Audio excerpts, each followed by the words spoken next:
ডাইনে তাকান, বামে তাকান, পেছনে তাকান, সামনে তাকান, চতুর্দিক থেকে ইসলামের শত্রুরা সূক্ষ্ম ষড়যন্ত্রের মাধ্যমে পৃথিবীর মানচিত্র থেকে ইসলাম নামক বৃক্ষটাকে একেবারে উপড়ে ফেলতে চাচ্ছে। মুসলমান সম্প্রদায়কে পৃথিবীর মানচিত্র থেকে একেবারে নেস্তনাবুদ করে দিতে যাচ্ছে। আপনারা জানেন পৃথিবীর একটা দেশে কয়েকদিন আগে 49 জন মুসলমানকে মসজিদের ভিতরে হামলা করে শাহাদাত করা হয়েছে। কথা ঠিক না বেঠিক? আমার ভাইরা, আমার বন্ধুরা, পৃথিবীর সমস্ত ইসলামের শত্রুরা এক হয়ে ঐক্যবদ্ধ হয়ে সমস্ত মসজিদ মাদ্রাসাগুলোকে তারা বিরান করে দিতে যাচ্ছে। সমস্ত হক্কানি ওলামায়ে কেরামের কণ্ঠকে তারা স্তব্ধ করে দিতে যাচ্ছে। সেই কঠিন মুহূর্তে মহান আল্লাহ রাব্বুল আলামিন 10 মায়ের 10 সন্তানকে কোরআনের আকর্ষণ নিয়ে, রাসূলের প্রেম নিয়ে, মহান আল্লাহ পাকের ভয় নিয়ে আজকে এই মাহফিলে অংশগ্রহণ করার তৌফিক দান করেছেন। এজন্য সকলেই অন্তরস্থল থেকে আবারও জোরে সরে একবার কালিমাতুশ শুকর আদায় করে সকলে বলে আলহামদুলিল্লাহ। আমার ভাইয়েরা, আমার বন্ধুরা, হতাশা হওয়ার কোনো কারণ নেই। ইসলামের যত শত্রুরা ঐক্যবদ্ধ হয়ে যত ষড়যন্ত্র করছে, সমস্ত ষড়যন্ত্রগুলো মহান আল্লাহ পাকের কাছে ব্যর্থ হয়ে যাবে। এক সময় এগুলো সব নস্যাৎ হয়ে যাবে। কোরআনের আওয়াজকে পৃথিবীর জমিনে টিকিয়ে রাখার দায়িত্ব কার হাতে? জোরে বলেন। এত দুর্বল আওয়াজ হলে তো চলে না, জোরে বলেন কার হাতে? ঈমানের আওয়াজ আসতে হবে না, জোরে হবে। কোরআনের আওয়াজকে পৃথিবীর জমিনে অব্যাহত রাখার দায়িত্ব কার? ইউরিদুনা লিউতফিউ নূরাল্লাহি বিআফওয়াহিহিম ওয়াল্লাহু মুতিম্মু নূরিহি ওয়ালাউ কারিহাল কাফিরুন।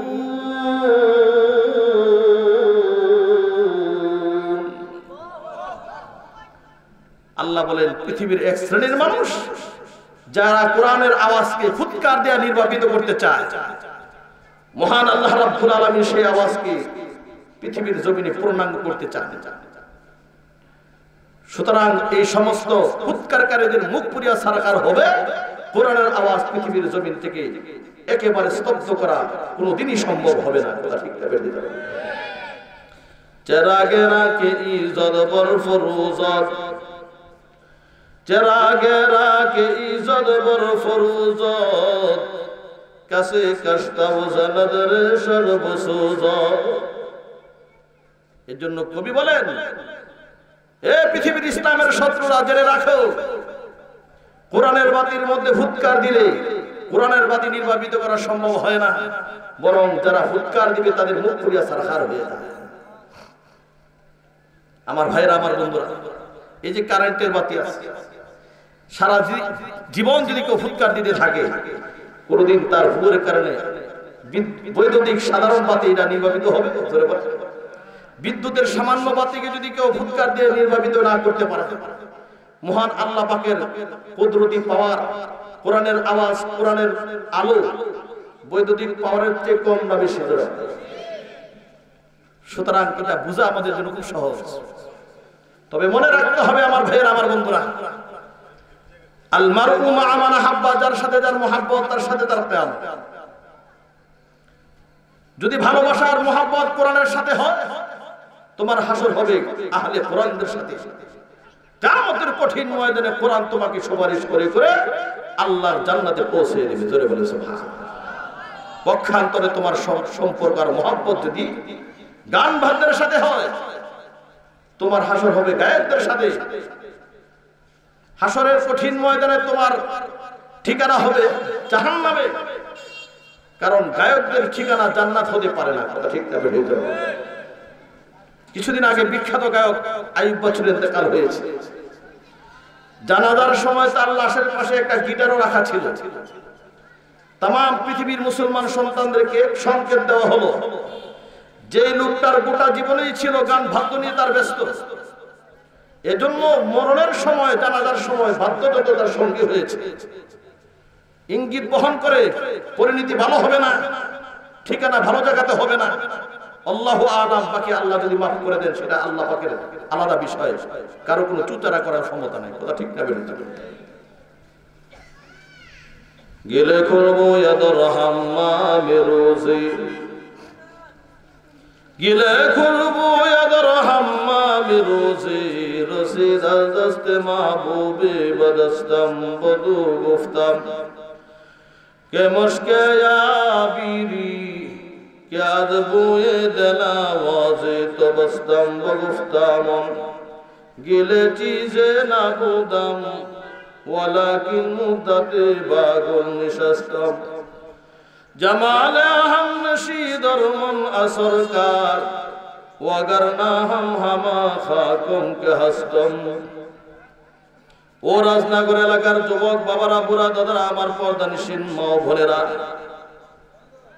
বিখ্যাত কবি হযরত শেখ সাদী রহমাতুল্লাহি আলাইহি ওনার রচিত কিতাব গুলিস্তান নামক কিতাবের মধ্যে ওনার জীবনের একটা চিত্র উনি ফার্সি ভাষায় কবিতা আকারে ধরে তুলেছেন। ডাক দেয়া বলেন, ও পৃথিবীর মুসলমান, আমার ভাইয়েরা, আমার বন্ধুরা, শোনো।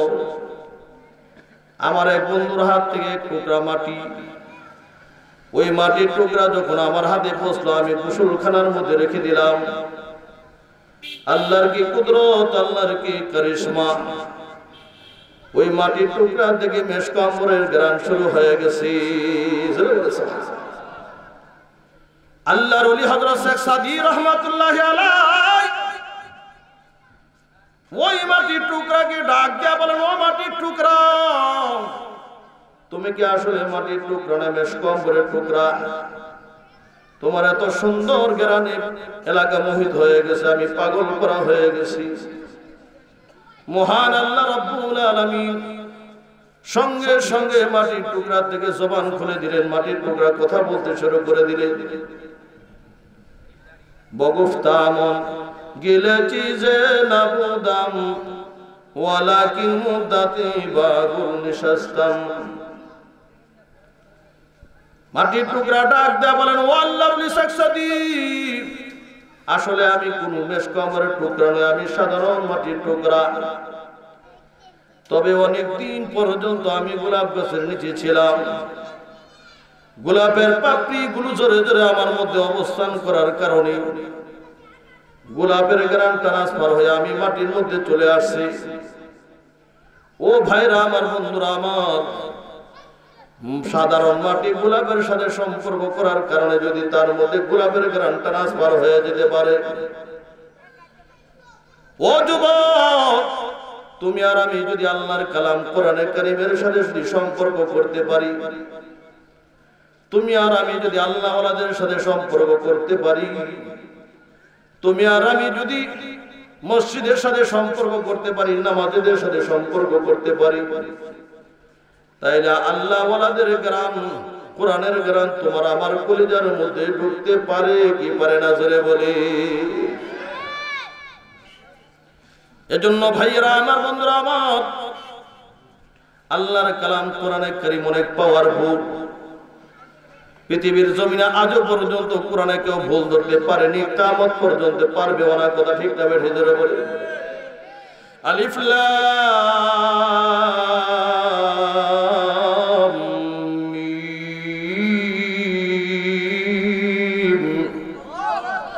যালিকাল কিতাবু লা রাইবা ফীহি।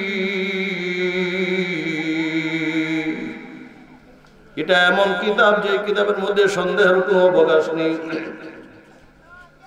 ডক্টর মরিস বুকাইলি কোরআনে ভুল ধরার জন্য মিশরের জাদুঘরে ঢুকে গেলেন। এখনো পর্যন্ত মিশরের জাদুঘরের মধ্যে হযরত উসমান গনি রাদিয়াল্লাহু তাআলা আনহুর স্বহস্তে লেখা 30 পারা কোরআন চামড়ার উপরে বিদ্যমান রয়েছে। এ যুবক, খুব কান খুলে শুনো রে বাবা, কোরআনে কারীমের ভিতরে 30টা পারা আছে। 114টা সূরা আছে, 14টা আয়াত আছে, 4টা সেক্টর আছে, 540টা রুকু আছে, 1252টা তাসদিদ আছে।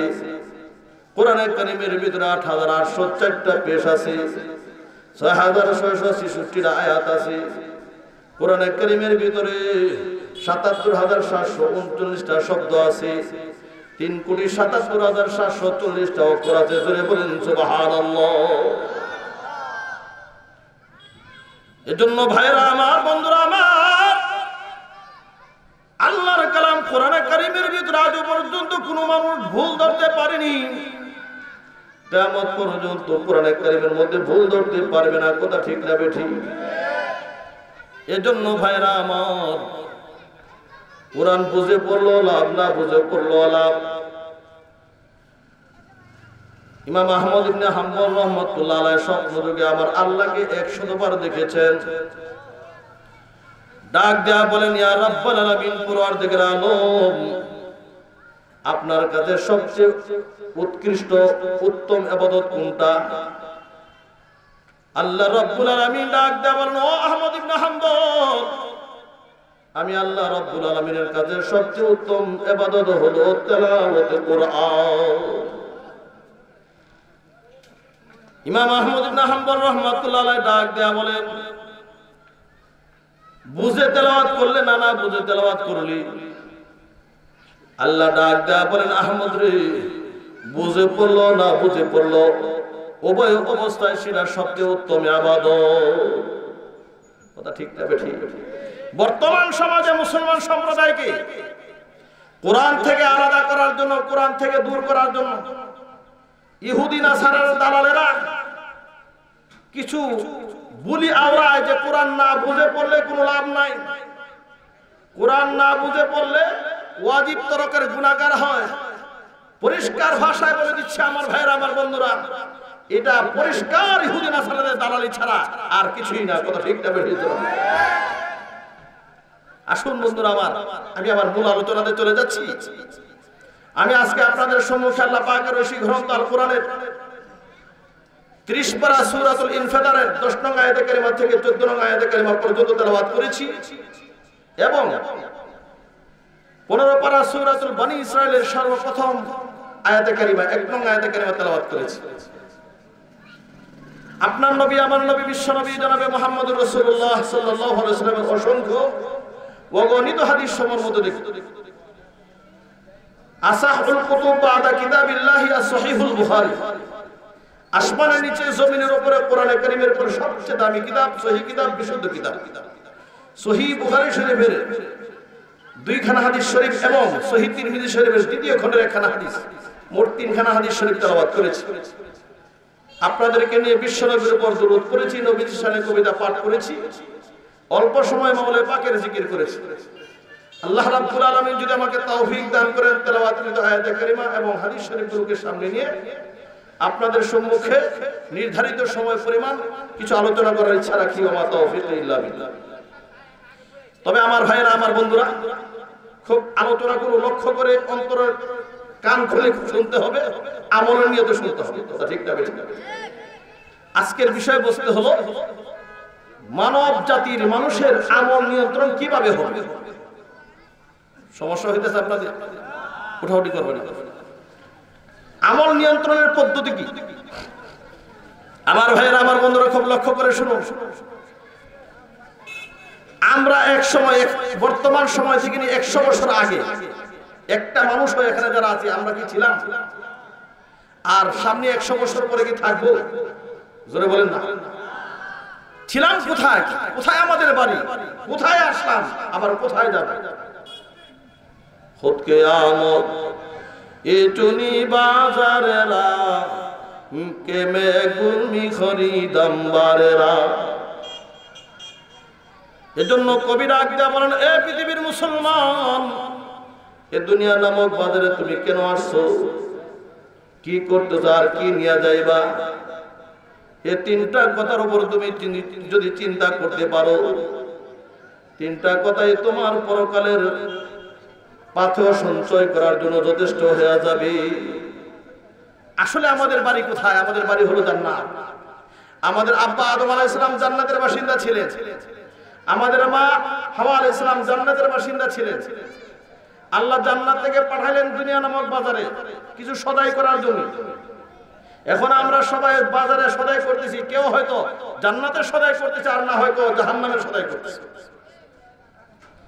নির্দিষ্ট বিশার মেয়াদ দিয়ে দুনিয়ার জমিনে আমাদেরকে আল্লাহ প্রেরণ করেছেন, পাঠানো হয়েছে। বিশার মেয়াদ শেষ, টাইম টু টাইম সময় মতো মালাকুল মাউত আজরাইল সামনে হাজির হয়ে যাবে। লিকুল্লি উম্মাতিন আজাল ইদা জাআ আজালুহুম লা ইস্তাখিরুনা সাআতান ওয়া লা ইস্তাকদিমুন।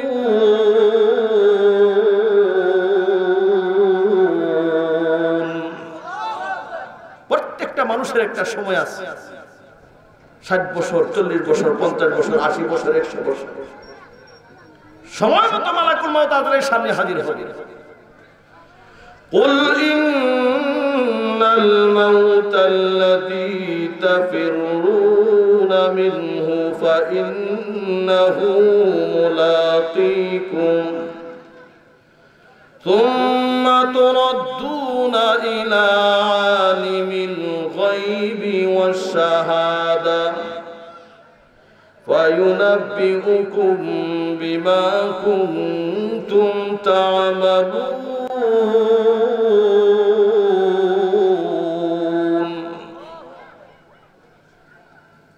হে জগতের ভাইয়েরা, আমার বন্ধুরা, আমার মরণ প্রত্যেকের সাথে সাক্ষাৎ দিবে। আল্লাহ বলেন, নবী গো, আপনি মানুষদেরকে বলে দিন, তোমরা মরণ থেকে যতই পালানোর চেষ্টা করো না কেন, মরণ তোমাকে সাক্ষাৎ দিবেই।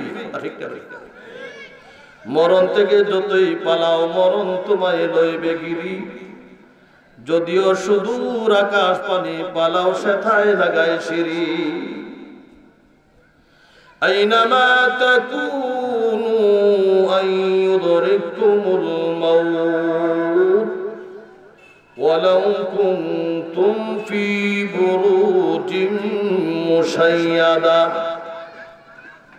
আল্লাহ রাব্বুল আলামিন ডাক দেয়া বলেন, পৃথিবীর মুসলমান, মরণ থেকে পালানোর জন্য যদি তুমি সত্য দুর্গের ভিতরে চলে যাও, সত্য দুর্গের ভিতরে তোমাকে মরণ গ্রাস করে নেবে। কথা ঠিক না? বেঠে ধরে বলে তাফসীরে মারিফুল কোরআনে আয়াতের ব্যাখ্যায় মুফতি শফি সাহেব রাহমাতুল্লাহ আলাইহি চমৎকার এক ঘটনা লিখেছেন। একজন মহিলা, তার আন্ডারে একজন গোলাম ছিল। একদিন গোলামকে ডেকে ডেকে বলে, গোলাম রে, আমার প্রসব বেদনা হচ্ছে, তুমি একটু আগুনের ব্যবস্থা করে নিয়ে আসো। গোলাম আগুনের তালাশ করতেছে আর করতেছে। এমন সময় ছদ্মবেশী একজন ফেরেশতার সাথে সাক্ষাৎ হয়ে গেছে।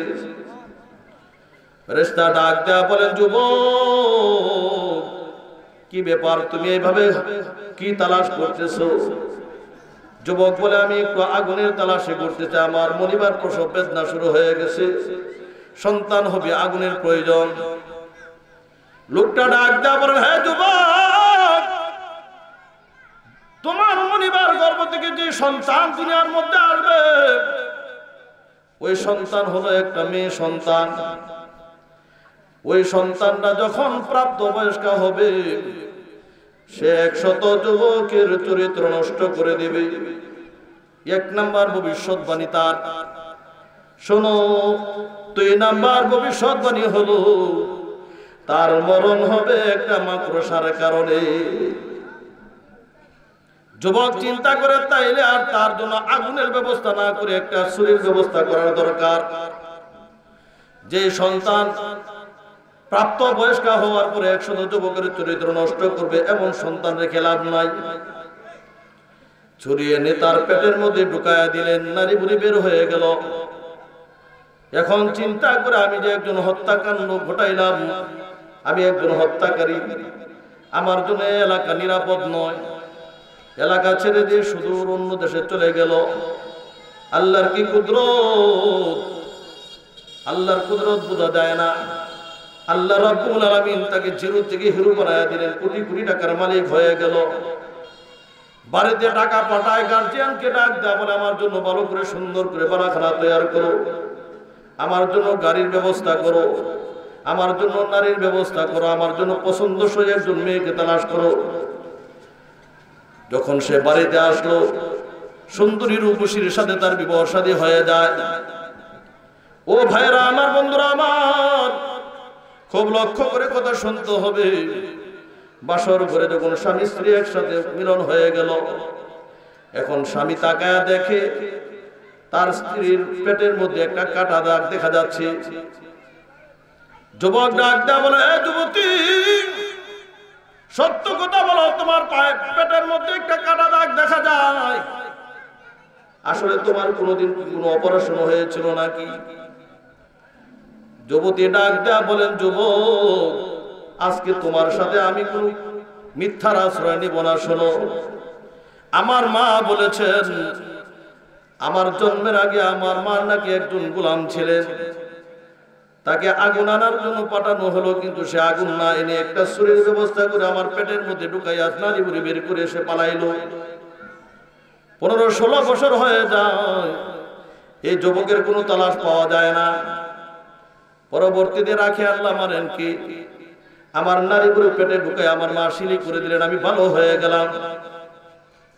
এই অবস্থায় এখন আমার তোমার সঙ্গে বিবাহ হয়ে গেল। যুবক চমকে গেলেন, ডাক দা বলেন, যুবতী, আজ থেকে 15-16 বছর আগে তোমার পেটে যে ছুরিটা ঢুকাইছিল, ওই যুবকটা তুমি চিনছো না? চিনিনি। ওই যুবকটাই হইলাম আমি। কিন্তু তোমার ব্যাপারে 2টা ভবিষ্যৎবাণী ছিল। 1 নাম্বার ভবিষ্যৎবাণী ছিল তুমি নাকি প্রাপ্ত বয়স্কা হয়ে 100 যুবকের চরিত্র নষ্ট করে ফেলবে। যুবতী, সত্য কথা বলো, আসলে কি তুমি এই ধরনের অপকর্মের মধ্যে লিপ্ত হয়েছে কিনা? যুবতী ডাক দেয়া বলেন, স্বামী হে, আজকে পবিত্র রজনীতে আমি কোনো মিথ্যার আশ্রয় নিব না। হ্যাঁ হ্যাঁ, আমি 100 যুবকের চরিত্র নষ্ট করে ফেলেছি। ও যুবতী, শোনো, তোমার ব্যাপারে 2 নাম্বার আরেকটা ভবিষ্যৎবাণী আছে। তোমার নাকি মরণ হবে একটা মাকড়সার কারণে। যুবতী ডাক দেয়া বলেন, যুবক, সুতরাং আমার জন্য এমন একটা বালাখানা তৈরি করে দাও যে বালাখানার ভিতরে কোনো পোকামাকড় না ঢুকতে পারে। তোমার তো অর্থ সম্পদের কোনো অভাব নাই, টাকা পয়সার অভাব নাই। সুন্দর করে তাকে একটা এসি সিস্টেম বসা করে দেওয়া হলো, যে রুমের ভিতরে পোকামাকড় ঢুকতে পারে না। ও ভাইরা আমার, বন্ধুরা আমার, স্বামী স্ত্রী একদিন আরামের ঘুমে ছিলেন, ঘুমাইতেছিলেন। গভীর রজনীতে স্বামীর ঘুম ভেঙে গেল। তাকায় দেখে ছাদের মধ্যে মাকড়সার বাসা দেখা যাচ্ছে। ডাক দেয়া বলেন, বিবি গো, ওই তো দেখা যায় মাকড়সা ঘরের ভিতরে ঢুকে গেছে। আমার তো ভয় লাগে, না জানি এই মাকড়সার কারণে তোমার মরণ হয়ে যায়। বিবি ডাক দেয়া বলেন, স্বামী গো, টেনশনের কোনো কারণ নাই, জীবনে কত মাকড়সার বাসা ভেঙে চুরমার করে দিয়েছি, কোনো অসুবিধা হয়নি। ঝাড়ু দিয়ে মাকড়সার বাসাটাকে সে ভেঙে ফেললো। মাকড়সাটা যখন জমিনের মধ্যে পড়লো, পায়ের দ্বারা পদদলিত করে মাকড়সারা জীবন নষ্ট করে দেওয়া হয়। তাফসীরের কিতাবের ভিতরে মুফাসসিরিনে কেরাম লেখে, ওই মাকড়সার থেকে একটা ভাইরাস তার পায়ের মধ্যে ঢুকে যায়। পরবর্তীতে তার ক্যান্সারে পরিণত হলো। কিছুদিন পরে এই ক্যান্সারের কারণে মেয়েটার ইন্তেকাল হয়ে গেল। মরণ থেকে যতই পালাও মরণ তোমায় লইবে গিরি, যদিও সুদূর আকাশ পানে পালাও সেতায় লাগাই সিঁড়ি। এ যুবক ভাইরা আমার, খুব লক্ষ্য করে শুনতে হবে রে বাবা। আমরা হয়তো যুবক মানুষ চিন্তা ভাবনা করতেছি জীবনে কত চান্স আসবে আমল করার, কত সময় আসবে আমরা নামাজ আদায় করব, কত সময় আসবে আমরা কোরআন তেলাওয়াত করব। আমরা মাত্র এখন যৌবনের তাড়নায় আছে, আমরা একবারে যুবক, টকবকে যুবক। যুবক রে, গত কয়েকদিন আগে আমি 35 বছর যুবকের জানাজার নামাজ পড়লাম। এক সন্তানের বাবা। এ যুবক বলা যায় না, আজকে তুমি আজকের মাহফিলে অংশগ্রহণ করেছো, বলা যায় না আগামী রাত্রের সময় তুমি অন্ধকার কবরের মেহমান হয়ে যেতে পারো। ও আমার মুসলমান ভাইরা, আমার বন্ধুরা আমার, বলা যায় না আগামী রাত্রে তুমি অন্ধকার কবরের বাসিন্দা হয়ে যেতে পারো। কথা ঠিক না বের হয়ে জোরে বলে। আমার পর্দানিসীন মা বোনেরা, একদিন তুমি নতুন শাড়ি পরিধান করে স্বামীর ঘরে নববধূ হিসেবে প্রবেশ করেছিলে রে মা। বলা যায় না হতে পারে আগামী রাত্রের সময় তুমি কাফনের শাড়ি পরিধান করে অন্ধকার কবরের মেহমান হয়ে যাবে। এ মুসলমান ভাইরা, আমার বন্ধুরা আমার, তোমার কি জানা আছে রায়পুরা বাজারের কোন দোকানের কাফনের কাপড় তোমার জন্য বাজেট হয়ে গেছে? কোন জংলার বারগুলো তোমার কবরের পাথনের জন্য বাজেট হয়ে গেছে? কোন মাওলানা তোমার জানাজার নামাজ পড়াবে? কোন জায়গাটুকু তোমার কবরের জন্য বাজেট হয়ে গেছে রে বাবা? একটু চিন্তা করে দেখো, কবরের জন্য আমি কতটুকু প্রস্তুতি নিলাম। চিন্তা করে দেখো, এ আমার কতটুকু মৌতের জন্য প্রস্তুতি গ্রহণ হয়েছে। কবর এমন ঘর, এমন পোকামাকড়ের ঘর। কবর কারো সাথে খাতির দিবে না রে বাবা, কারো সাথে স্বজন প্রীতি করবে না। হযরতে ফাতেমা রাদিয়াল্লাহু তাআলা আনহাকে যখন কবরে রাখা হচ্ছিল, হযরতে আবু যর গিফারি রাদিয়াল্লাহু তাআলা আনহু কবরের পাশে দাঁড়ায় দাঁড়ায় বললেন, আলা তাদরি মানিল্লাতি আতাইনাকা বিহা। কবর, জানুনি আজকে তোমার মধ্যে কাকে রাখা হচ্ছে? তিনি হলেন জান্নাতের সরদারিনী হযরতে ফাতেমা। কবর থেকে কোনো আওয়াজ আসে না। আবার ডাক দেয়া বলেন, কবর, জানুনি আজকে তোমার মধ্যে কাকে রাখা হচ্ছে? তিনি হলেন জান্নাতের যুবকদের সরদার হাসান হোসেন রাদিয়াল্লাহু তাআলা আনহুমার মাতা। কবরের থেকে কোনো আওয়াজ আসছে না। আবার ডাক দেয়া বলেন, কবর, জানুনি আজকে তোমার মধ্যে কাকে রাখা হচ্ছে? তিনি হলেন আসাদুল্লাহিল গালিবের স্ত্রী। কবরের থেকে কোনো আওয়াজ আসে না। আবার ডাক দেয়া বলেন, কবর, জানুনি আজকে তোমার মধ্যে কাকে রাখা হচ্ছে? তিনি হলেন দু জাহানের সরদার, তাজদারে মদিনা, সাইয়্যিদুল আম্বিয়া, সাইয়্যিদুল মুরসালিন, বিশ্ব নবী মুহাম্মদুর রাসূলুল্লাহ সাল্লাল্লাহু আলাইহি ওয়াসাল্লামের কলিজার টুকরা ফাতেমা। ও আমার রাজনগর এলাকার যুবক বাবারা, বুড়া বাবারা, আমার পর্দানিসীন মা ও বোনেরা, আবার কচি কচি সোনামণিরা, কান খুলে শোনো রে বাবা। সঙ্গে সঙ্গে মহান আল্লাহ রাব্বুল আলামিন কবরের জবান খুলে দিলেন। জোরে বলেন আল্লাহু আকবার। সবাই বলেন আল্লাহু আকবার। আমার ভাইরা, আমার বন্ধুরা, আমার আল্লাহ যদি ইচ্ছা করেন কবরের থেকে আওয়াজ বের করতে পারেন কি পারেন না? জোরে বলি, ইন্নাল্লাহা আলা কুল্লি শাইইন কাদির।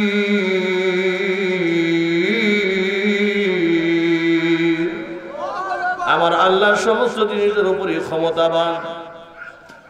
এখন কবর ডাক দেয়া বলেন, আবু যর, জান্নাতের সরদারিনী ফাতেমাকে আমি চিনি না, হাসান হোসেন রাদিয়াল্লাহু তাআলা আনহুমার মাতাকে চিনি না, আসাদুল্লাহিল গালিবের স্ত্রীকে চিনি না, বিশ্ব নবীর কলিজার টুকরা ফাতেমাকে চিনি না। আমি তো চিনি ঈমান আর আমল। এ যুবক ভাইরা, আমার বন্ধুরা আমার, তুমি কি একটু ভেবে চিন্তা করে দেখছনি হযরতে ফাতেমা রাদিয়াল্লাহু তাআলা আনহার জন্য যদি এমন জবাব কবর দিতে পারে? বাইরে বাবারে, তোমার আমার জন্য না জানি কেমন কঠিন জবাব কবর প্রস্তুত করে রেখেছে। এই কবরের পার দিয়ে হযরত উসমান গনি রাদিয়াল্লাহু তাআলা নবীর এত কাঁদতেন, ওনার চোখের পানি দিয়ে ঘনদারে বেজে যাইতো, ভোগ ভেসে যাইতো। সাহাবায়ে কেরাম ডাক দেয়া বলেন, ও আমিরুল মুমিনিন উসমান, জান্নাত জাহান্নামের আলোচনার দ্বারা আপনি এত কাঁদেন না, কবরের পাশ দিয়ে গেলে এত কাঁদেন কেন? হযরত ওসমান গনি রাদিয়াল্লাহু তাআলা আনহু ডাক দেয়া বলেন, শোনো রে, আমি যে কেন কাঁদি জানুনি? এই কবর হলো পরকালের প্রথম ঘাঁটি, প্রথম ইমিগ্রেশন। এ মুসলমান ভাইরা আমার, বন্ধুরা আমার, হযরত ওসমান গনি ডাক দেয়া বলেন, যদি কবরে ইমিগ্রেশনে যদি ধরা পড়ে যায়, সবগুলো ইমিগ্রেশন তার জন্য কঠিন হয়ে যাবে। হাসর কঠিন হবে, পুলসিরাত কঠিন হবে, মিজান কঠিন হয়ে যাবে। আর কবরের ইমিগ্রেশন যদি তার জন্য সহজ হয়, বাকিগুলো তার জন্য সহজ হয়ে যাবে। কথা ঠিক না বেরিয়ে ধরে বলে, কারবা বাড়ি কারবা গর কারবা কি অন্ধকার কবর হবে বসতি, অন্ধকার কবর হবে বসতি। কথা ঠিকটা বেঠিয়ে ধরে বলে আমার ভাইয়েরা, আমার বন্ধুরা, এখন আসুন এখন আমরা আমাদের আলোচনার দিকে চলে যায়। তাইলে আমরা আসলাম জান্নাত থেকে, দুনিয়া নামক বাজারে সদাই করতেছি, হয়তো জান্নাতের সদাই, না হয় জাহান্নামের সদাই। আবার চলে যেতে হবে কবরের ঘাটি, হাসরের ঘাটি, পুলসিরাতের ঘাটি, মিজানের ঘাটি পাড়ি দিয়ে আমাদের ঠিকানা মতো চলে যেতে হবে। কথা ঠিক না বেঠিক? তবে এই যে মাঝের কিছু সময় আমরা দুনিয়াতে বাজার সদাই করতেছি, এই জন্য দেখবেন বড় বড় মার্কেটের মধ্যে সিসি ক্যামেরার মাধ্যমে এই মার্কেটকে নিয়ন্ত্রণ করা হচ্ছে, যেন কোনো কেউ অপকর্ম না ঘটাইতে পারে, চুরি না করতে পারে, ডাকাতি না করতে পারে, চিন্তা না করতে পারে। আল্লাহ রাব্বুল আলামিন এই দুনিয়া নামক বাজারে আমাদের জন্য 3টা সিসি ক্যামেরা ফিট করেছে। কয়টা সিসি ক্যামেরা? জোরে বলে, সবাই বলে। নাম্বার 1, ইদা জুলজিলাতিল আরদু জিলজালাহা ওয়া আখরাজাতিল আরদু আসকালাহা ওয়া ক্বালাল ইনসানু মা লাহা ইয়াওমাইদিন তুহাদ্দিসু আখবারাহা। কিয়ামতের ময়দানে জমিন মানুষের মতো কথা বলে দিবে।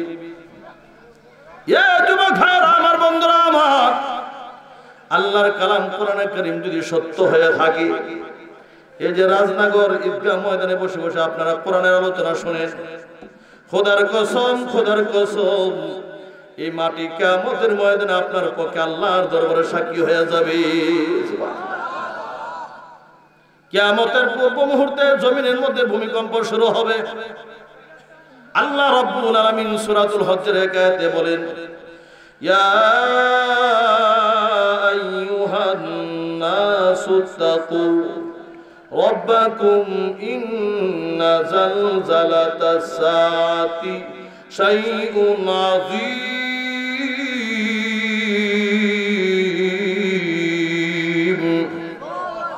আল্লাহ বলেন, ও পৃথিবীর মানুষের দল, আমি আল্লাহকে ভয় করো। কিয়ামতের দিবসে যে মহাভূমিকম্প আরম্ভ হবে কিয়ামতের আগে, এটা মহাভূমিকম্প, সাধারণ ভূমিকম্প নয়। তাযহালু কুল্লু মুরজিআতিন আম্মা আরযাত, সমস্ত দুধের শিশুগুলো, মাগুলো দুধের শিশুকে ভুলে যাবে। ওয়া তাদাউ কুল্লু যাতি হামলিন হামলাহা, সমস্ত গর্ভধারিণী নারীগুলো তাদের গর্ভপাত করে দিবে, মোটেও টের পাবে না। ওয়া তারাহুম সুকারা, আমার আল্লাহ ডাক দেয়া বলেন, হাবিব, কিয়ামতের ময়দানে আপনি মানুষগুলো দেখবেন পেরেশান অবস্থায়, নেশাগ্রস্ত অবস্থায়। ওয়া মা হুম বিসুকারা, আসলে তারা নেশাগ্রস্ত নয়। কিয়ামতের ভয়াবহতার কারণে মানুষের মধ্যে এমন একটা বিচলিত অবস্থা শুরু হয়ে যাবে। ওয়ালাকিন আযাবাল্লাহি শাদীদ,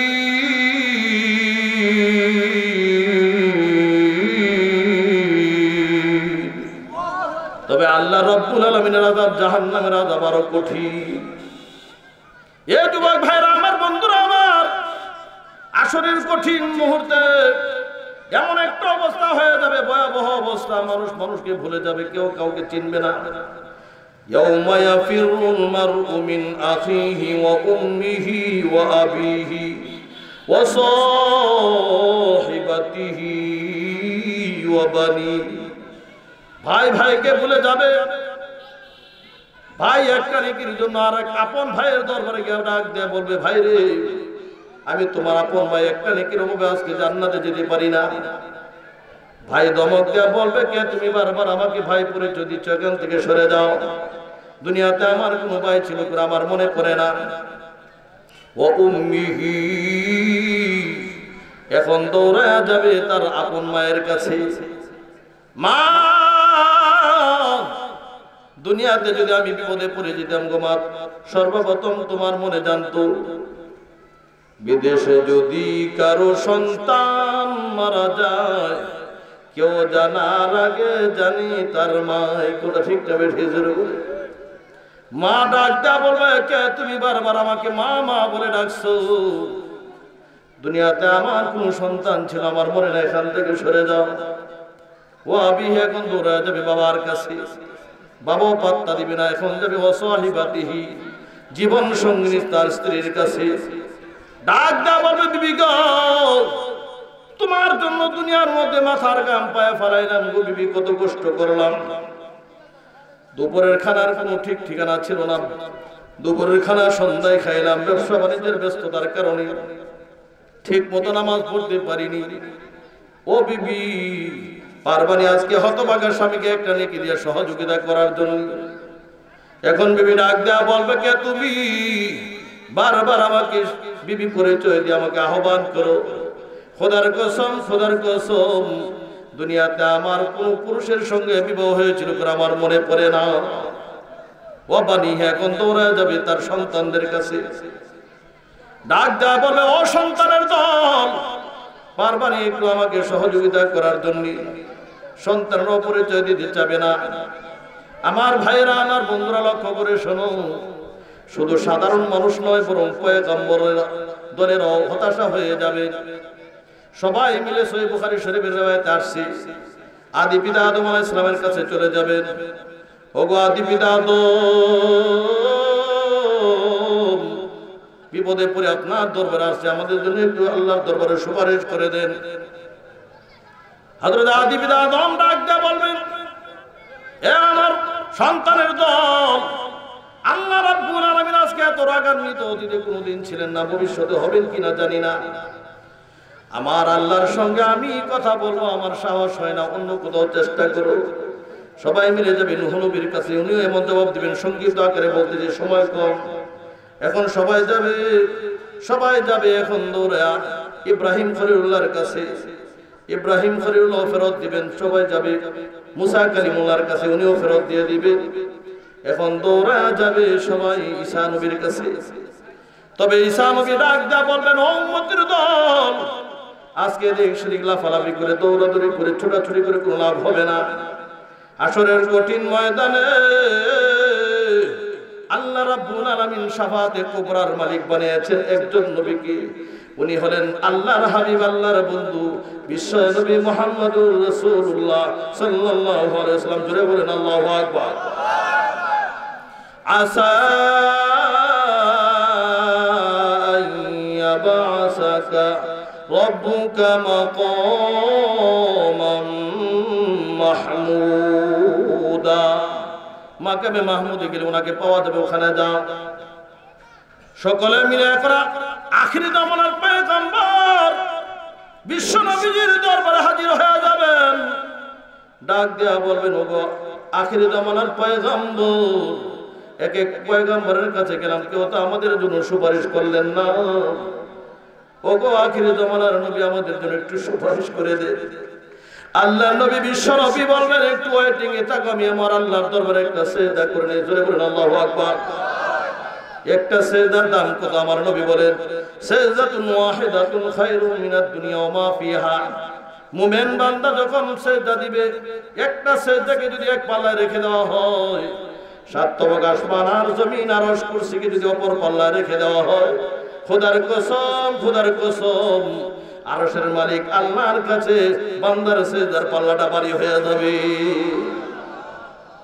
এ যুবক ভাইরা আমার, বন্ধুরা আমার, আল্লাহর নবীজি বলেন বান্দা যখন নামাজে যায়, সিজদাতে যায়, ওই লোকটার ওজন পরিমাণ স্বর্ণ চাঁদি যদি আল্লাহর রাস্তায় সদকা করা হয়, এই পরিমাণ সওয়াব আল্লাহ রাব্বুল আলামিন সিজদাকারীর আমলনামার মধ্যে দান করে দেয়। এ যুবক ভাইরা আমার, বন্ধুরা আমার, সুতরাং বোঝা গেল আল্লাহর দরবারে সিজদা দেওয়ার দাম আছে না? দুই একজনে বলছে, সবাই বলেন আছে না? চিৎকার করে বলেন আছে না? সেই সিজদা মহান আল্লাহ পাকের দরবারে দেওয়ার দরকার আছে। কপাল কে বানাইলে? জোরে বলেন কে বানাইলে? নাক কে বানাইলে? চোখ কে দিলেন? আলাম নাজাল লাহু আইনাইন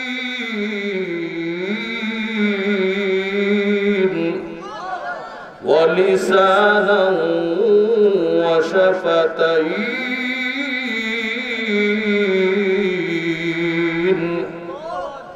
আল্লাহ দুইটা ঠোঁট দিলেন, চোখ দিলেন, কপাল বানাইলেন। লাকাদ খালাকনাল ইনসানা ফি আহসানি তাকবীর।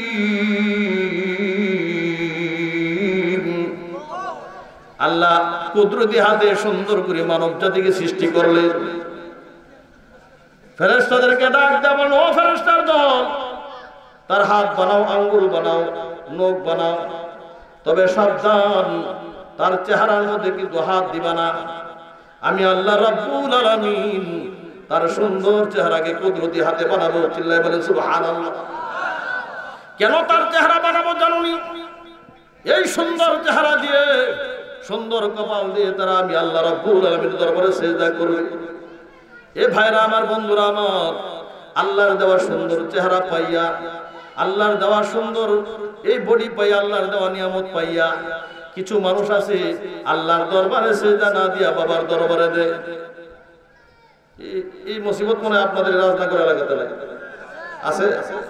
বাবার দরবারে যায়, ল্যাংটার দরবারে যায়, ফালু পাগলার দরবারে, ল্যাংটা পাগলার দরবারে, সালাম পাগলার দরবারে, আর খুশি দরবারে, কত রশিদে দুনিয়ার বাড়ি, সেই চন্দ্রপুর, এই ফুল সেই ফুল, এক একটা দেখলে দেখা যায় এগুলো ভাল্লুকের মতো, মুসের লেগে ঠুলে যাবে। এইগুলো যদি কোনোদিন ডাউল খায় তাহলে কি খাইছে মনে হবে? জোরে বলে আল্লাহু আকবার। এই বাল্লুকের দলেরা না গোসল আছে, না নামাজ আছে, কিছু আছে, কোনো নাই, শরীয়তের কোনো ধার ধারে না। খালি কয় পানি নিচে মোমের বাতি, বান বাতাসে নিবে না, বাবার কাছে মুরিদ হইলে নামাজ রোজা লাগে না। আছে না নাই? জোরে বলে আল্লাহু আকবার। আমার ভাইয়েরা, আমার বন্ধুরা, এত সুন্দর চেহারা কে দিলেন? জোরে বলে, আরো চিৎকার করে বলেন কে দিলেন? সুতরাং সিজদা করতে হবে কার দরবারে? আস্তে বলেন, জোরে বলেন কার দরবারে? এই কপালটা একমাত্র মহান আল্লাহ পাক ছাড়া আরো কারো কাছে ঝুঁকানোর কোন সুযোগ আছে, অবকাশ আছে? আমার ভাইয়েরা, আমার বন্ধুরা, অসুবিধা হচ্ছে, সমস্যা? আলহামদুলিল্লাহ।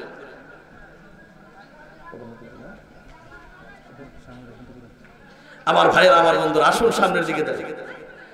বলছিলাম আল্লাহর নবী, বিশ্বনবী ডাক দিয়া বলবেন, উম্মতের দল একটু সুযোগ দাও, আমি মহান আল্লাহ পাকের দরবারে একটা সিজদা করি। মনে আছে? ভুলে গেছেন নাকি? ওই যে হাসরের ময়দানের কথা বলছি। আমার ভাইয়েরা, এই মাসটা রজব মাস। অনেকে হয়তো আরবি মাসের হিসাব রাখি না, এখন তো সব ডিজিটাল বাংলাদেশ, ডিজিটাল মুসলমান, জানুয়ারি ফেব্রুয়ারি জানে, রমজান শাওয়াল এই মাসের হিসাব রাখে। রজব মাস এটা এমন একটা মাস, আল্লাহুম্মা বারিক লানা ফি রজব ওয়া শাবান ওয়া বাল্লিগনা রমাদান।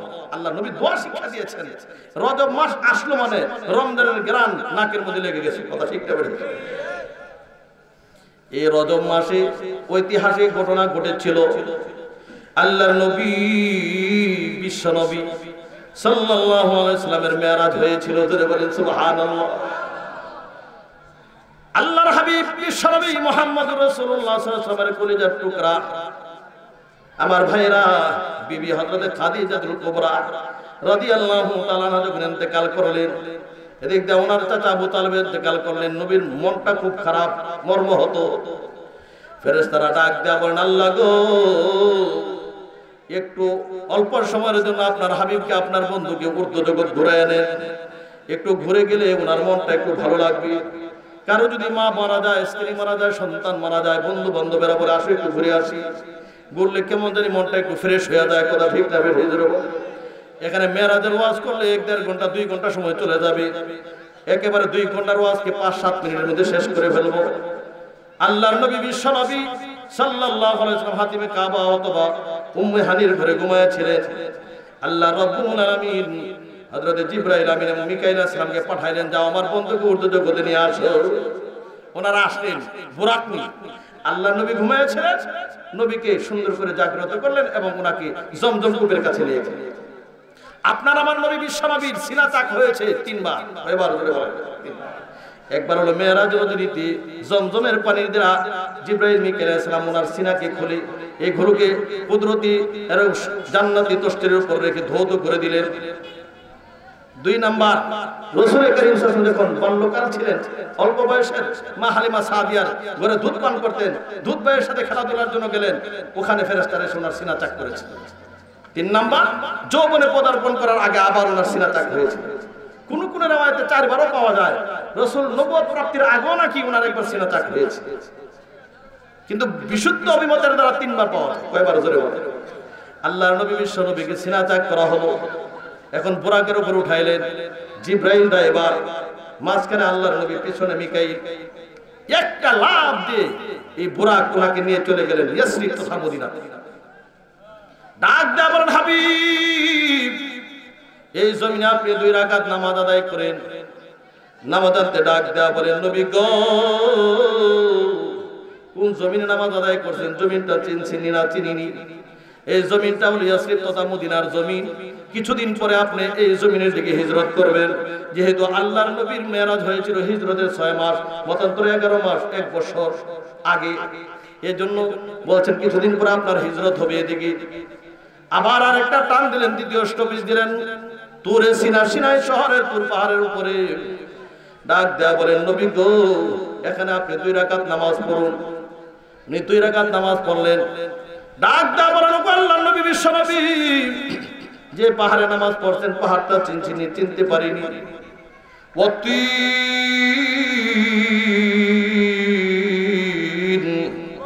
والزيتون وطور سينين وهذا البلد الأمين। তুর সিনা, সিনাই শহরের তুর পাহাড়। ওগো আল্লাহর পয়গম্বর, আল্লাহর নবী বিশ্ব নবী এখানে পাহাড়ের উপর 2 রাকাত নামাজ পড়লেন। ডাক দেয়া বলেন, নবী গো এটা হলো মুসা কালিমুল্লাহর পাহাড়। যে পারে মুসা কালিমুল্লাহ মহান আল্লাহ পাকের সাথে কথা বলতে। এখন চলে গেলেন, আরেকটা স্টপেজ দিলেন মাদিয়ান শহরে। নবী গো এখানে 2 রাকাত নামাজ পড়েন। এটা কোন শহর? চিনছিনি, মাদিয়ান শহর, মুসা নবীর শ্বশুরের শহর, শোয়েব আলাইহিস সালামের শহর। আরেকটা টান দিয়ে নিয়ে গেলেন মকামুল লাহাম, 2 রাকাত নামাজ পড়েন। এই শহরটা কার শহর জানেননি? এটা হলো ঈসা নবীর শহর। এভাবে অনেক ঘটনা করছে, ফাঁকে দিয়া শর্ট করে বলতেছি। আরেকটা টান দিয়ে নিয়ে গেলেন একেবারে বাইতুল মুকাদ্দাস। গিয়ে দেখলেন সমস্ত নবীরা ওখানে অপেক্ষমান। এখন সমস্ত নবীদের ইমামতি কে করবেন? আল্লাহর নবী বিশ্ব নবীকে হযরত জিবরাইল আমিন বানায়া দিলেন, আপনি সমস্ত নবীদের ইমামতি করবেন। ইমামুল মুরসালিন, ইমামুল আইম্মা, ইমামুন নবিয়্যিন, সমস্ত নবীদের ইমাম হয়ে গেলেন বিশ্ব নবী মুহাম্মদুর রাসূলুল্লাহ সাল্লাল্লাহু আলাইহি ওয়াসাল্লাম। জোরে বলে সুবহানাল্লাযী আসরা বিআবদিহি লাইলাম মিনাল মাসজিদিল হারামি ইলাল মাসজিদিল আকসা। এই তো মসজিদ হারাম থেকে মসজিদ আকসা পর্যন্ত নবীজির ইসরা হয়েছে। ইসরা বলা হয় আরবি ভাষায় নৈশিক ভ্রমণ, রাতের সফরকে বলা হয়। ওখান থেকে এখন আল্লাহর নবী, এখনো আরো অনেক ঘটনা আছে, সংক্ষিপ্ত আকারে বলছি। এখন বুরাকটাকে জিবরাইল আমিন পাথরের উপর বাঁধলেন, আঙ্গুল দিয়ে ছিদ্র করে পাথরের উপর বাঁধলেন। এখন ঊর্ধ্বগমন শুরু হবে, মেরাজ যাকে বলা হয়। বর্তমানে বোঝা সহজ, বৈদ্যুতিক লিফটের মাধ্যমে মানুষ শত শত তালার উপরে 1-2 মিনিটের ভিতরে উঠে যায়। কথা ঠিক না? আল্লাহর নবীর মেরাজ শুরু হয়ে গেল। প্রথম আকাশে চলে গেলেন, প্রথম আকাশের গেটে গিয়ে সালাম দিলেন। ভিতরে থেকে আওয়াজ আসলো, মান আনতা, কে আপনি? আনা জিব্রাইল। ওমান মাকা, তোমার সাথে কে? আমার সাথে বিশ্ব নবী মুহাম্মদুর রাসূলুল্লাহ সাল্লাল্লাহু আলাইহি ওয়াসাল্লাম। হযরত আদম আলাইহিস সালাম তাড়াতাড়ি করে গেট খুলে দিলেন, কুরসি থেকে দাঁড়ায় গেলেন। আল্লাহর নবীকে সালাম দিলেন, আসসালামু আলাইকা ইয়া নবী সালেহ ইয়া ইবনা সালেহ। এভাবে দ্বিতীয় আকাশে গেলেন নূহ নবী, তৃতীয় আকাশে ইউসুফ নবী, চতুর্থ আকাশে ইদ্রিস আলাইহিস সালাতু ওয়াস সালাম, পঞ্চম আকাশে হযরত হারুন আলাইহিস সালাম, ষষ্ঠ আকাশে হযরত মূসা আলাইহিস সালাতু ওয়াস সালাম, ষষ্ঠ আকাশ সপ্তম আকাশে গিয়ে বাইতুল মামুরের পাশে, বাইতুল মামুরের দেওয়াল হেলান দিয়ে বসেছিলেন জলিল কদর পয়গম্বর হযরত ইব্রাহিম আলাইহিস সালাতু ওয়াস সালাম। জোরে বলেন সুবহানাল্লাহ। বাইতুল্লাহ থেকে বরাবর একেবারে সাত আকাশের উপরে আরেকটা ইবাদতখানা আছে, ওইটার নাম হলো বাইতুল মামুর। ৭০,০০০ ফেরেশতা এক গেট দিয়ে ঢুকে একবার সিজদা দিয়ে আবার আরেক গেট দিয়ে বাইরে হয়। পুরো কিয়ামত পর্যন্ত আর কোনদিন তাদের সিরিয়াল আসবে না। এখন বাইতুল মামুর, সেই বাইতুল মামুরের দেওয়ালের মধ্যে হেলান দিয়ে আল্লাহর পয়গম্বর ইব্রাহিম নবী বসে আছেন। সামনে কচি কচি বাচ্চারা খেলাধুলা করে। আমার নবী ডাক দিয়ে বলেন, জিবরাইল, এই কচি কচি বাচ্চারা কারা? আর তিনি কে? হযরত জিবরাইল আমিন ডাক দেয়া বলেন, নবী গো, তিনি হলেন ইব্রাহিম আলাইহিস সালাতু ওয়াস সালাম, জাতির পিতা। আর এই কচি কচি বাচ্চারা হলো মুসলমানদের বাচ্চা, যারা নাবালেগ অবস্থায়, কচি অবস্থায় মারা যায়। আল্লাহ রাব্বুল আলামিন তাদের রূহগুলোকে সাত আকাশের উপরে বাইতুল মামুরের সামনে হাজির করে দেন। আর পয়গম্বর ইব্রাহিম আলাইহিস সালাতু ওয়াস সালাম এদেরকে নিয়ে খেলাধুলা করে বাইতুল মামুর থেকে আরেকটু সামনে চলে গেলেন। এটাকে বলা হয় সিদরাতুল মুনতাহা, পৃথিবীর লাস্ট বড়া। ওখানে একটা বড়ই গাছ আছে, এক একটা বড়ই হলো কালালি হাজার হাজার গোত্রের এই মটকার মতো বড় বড়। আর এক একটা বড়ই পাতা হলো আযানিল ফিলাতি, হাতির কানের মতো বড়। মনে মনে কোন যুবক চিন্তা করতেছে, এত বড় বড় বড়ই কে জানি খায়, এত বড় বড় বড়ি কে খাবে? প্রত্যেকটা মানুষ জান্নাতে ঢোকার আগে আদম নবীর মতো 120 হাত লম্বা। সুবহানাল্লাহ, বাড়ি দিয়ে কইরে আরো জোরে বলেন না। ইউসুফ আলাইহিস সালামের মতো সুন্দর চেহারা, আলহামদুলিল্লাহ।